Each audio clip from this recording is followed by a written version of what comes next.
He came across the sea, he saw Capernaum, and when he came off of the boat onto shore, he saw a great multitudes, but this was a different type of multitudes. This was a type of crowd that if you're walking in it, you feel pressed on. As Jesus was walking, Jairus, the head of the temple, came to Jesus, and somehow above the noise of the crowd and the multitudes, this poor man did what any father would do for his daughter. He had heard that this man could possibly heal his beloved daughter. So he got on his knees and he begged Jesus, please come to my home and heal my daughter. She is 12 years old. And Jesus essentially said, okay. And so he continued to walk. And the multitudes was pressed against him. Suddenly he said, who touched me? And he turned around, and a woman who had had a blood disease for 12 years had touched the hem of his garment, and Jesus said, I felt a power go through me. Who touched me? And reluctantly the woman said, it was I, Lord. And Jesus said, your faith has made you well. And Jairus saw something, and he had to think, if I could just be ill, she may live. Then Jairus saw people coming. Have you ever been there? It's like, I don't want to hear this. And Jairus braced, and the news was bad. Your daughter is dead. And Jesus said, no. And he kept walking. He kept walking. And he went into Jairus' house, and you know what he found? Professional mourners. Those who are paid to mourn at your funeral. So if you've lived a lousy life and you want to have great weeping at your funeral, hire some professional mourners. And as he walked in, he heard wailing and crying and all sorts of noise.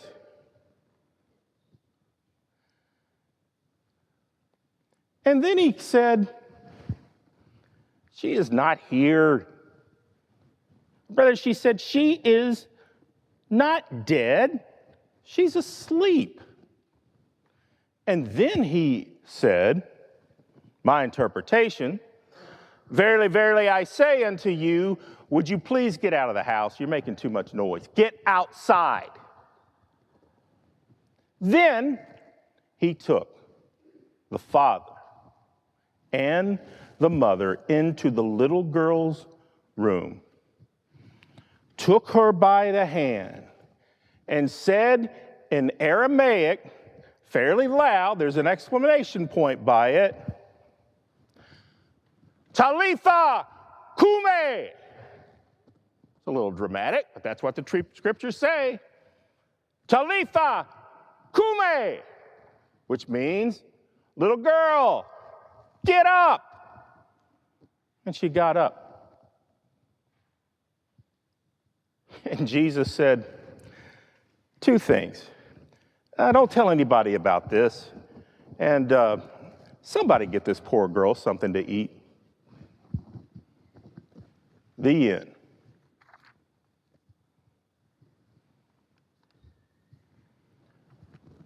Richard and Patricia Hips are some of the finest Christians I've ever met. Richard was my pastor for 8 years, and I wonder how my dear friend wrestles with this passage. Alexandria, their daughter, was 8 years old when they came home on furlough from North Carolina several years ago.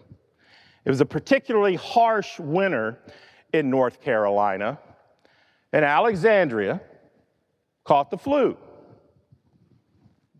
And it became, Richard and Patricia were living every parent's nightmare. They would go to the hospital and they could not catch the bug in time. It was the flu. She got worse. Faced and heard the news, Alexandria is dead. Richard and Patricia channeled their grief, writing and assisting through every parent's worst nightmare. The result and Hope by Richard Hips.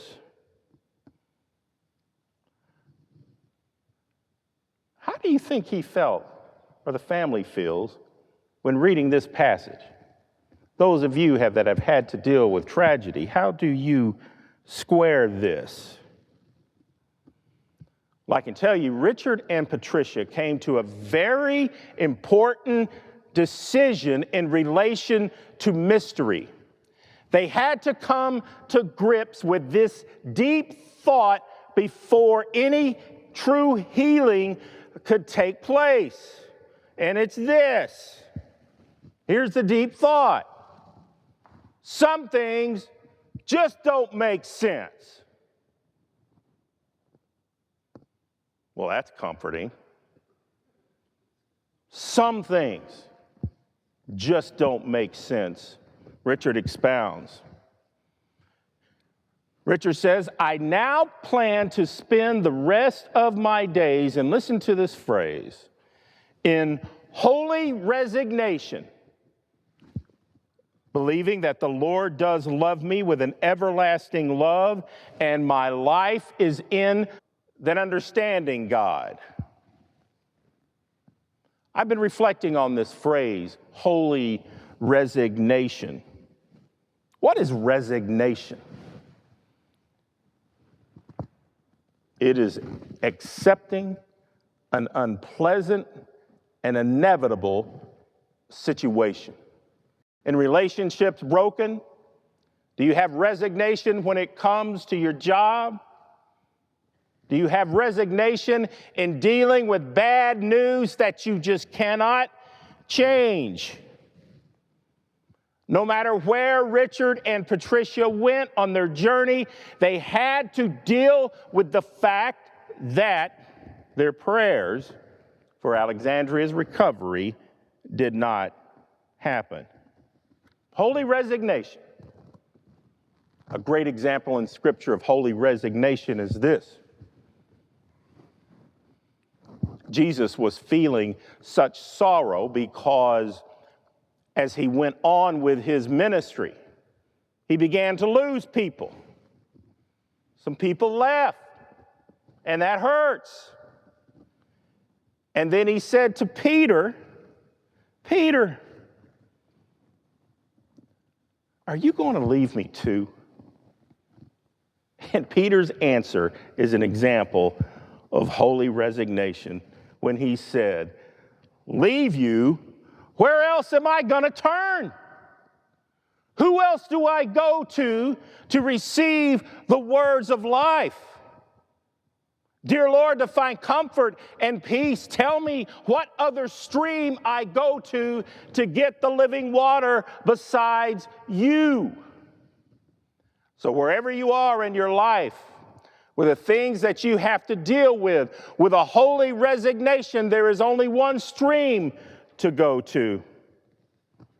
Lord, where else do we have to turn? My friend, if you've gone through something like this, or you know of someone, another classic resource that has been used time and time again is the classic book C.S. Lewis's A Grief Observed. And the reason I like C.S. Lewis in writing about this is this brother bears his heart. He doesn't come up with trite answers and cliches. C.S. Lewis lost a loved one to cancer, and this book was written on trying to falsehood becomes a matter of life and death to you. It is easy to say you believe a rope to be strong and sound as long as you are married.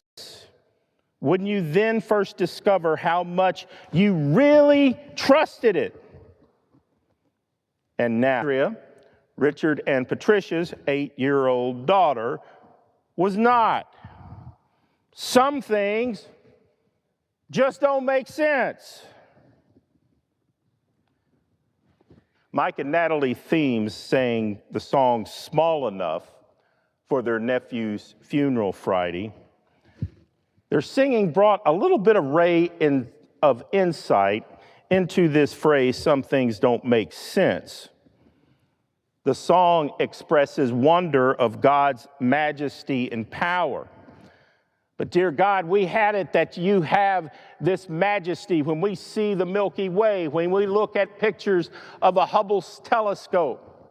But dear God, we need to know that this God of majesty still knows my name, that this God of majesty weeps when I weep, that this God of majesty knows the number of hairs on my head. And according to Scripture, that is true. That this God of the majestic knows you, knows your name, knows your sorrow, and is also empathetic and weeps with you going through these trials, this mystery that you can't understand. On the other side of the coin, try to explain that. Some things just don't make sense. That the God of creation has told us how to relate to him and how to call him, that we can call him Abba, Father, Daddy. Some things, like the grace of God and his love for us, just don't make sense. Jesus said, she's not dead, she's only asleep. The following was written in a Carmelite monastery in Ireland.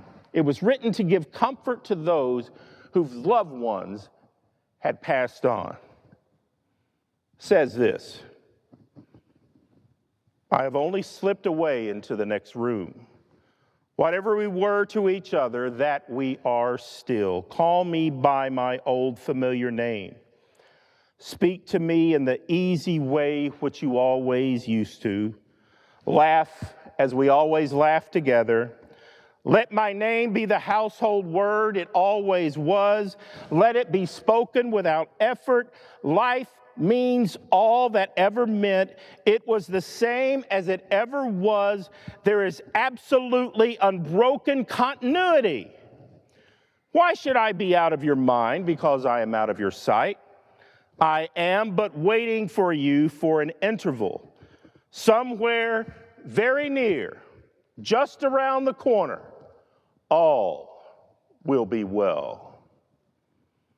Beloved, there is power in Jesus' words spoken in Aramaic. Talitha kume, little girl, arise, get up, the power of two. When Jairus introduced Jesus to his daughter, and one is connected to our dear Lord, the theme is move from cynicism to a holy resignation and embrace mystery in the midst of your pain, that all will be well.